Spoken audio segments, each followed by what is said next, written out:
మూలా నక్షత్రం సందర్భంగా సరస్వతీదేవి అలంకారంలో ఉన్న కనకదుర్గమ్మను డిప్యూటీ స్పీకర్ రఘురామకృష్ణరాజు దర్శించుకున్నారు. అందరూ సుఖశాంతులతో ఉండాలని అమ్మవారిని కోరుకున్నట్లు రఘురామ తెలిపారు. భక్తులెవరికీ అసౌకర్యం కలగకుండా అధికారులు సమన్వయంతో చర్యలు చేపట్టారన్నారు. దసరా ఉత్సవాల ఏర్పాట్లపై సంతృప్తిని వ్యక్తం చేశారు. రోజున హంసవాహనంపై అమ్మవారి దర్శనం చేసుకోవటం ఎంతో ఆధ్యాత్మిక ఆనందం కలిగించింది.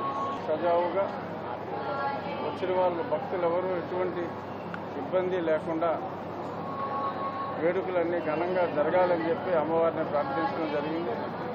మొన్న సుమారు 1,30,000 మంది పైగా వచ్చినప్పటికీ కూడా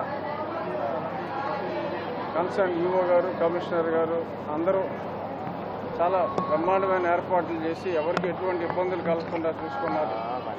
ఈరోజు ఆ సంఖ్యను మించి అసంఖ్యాకంగా సుమారు 1,50,000 మంది కూడా వచ్చే అవకాశం ఉందని అన్నారు.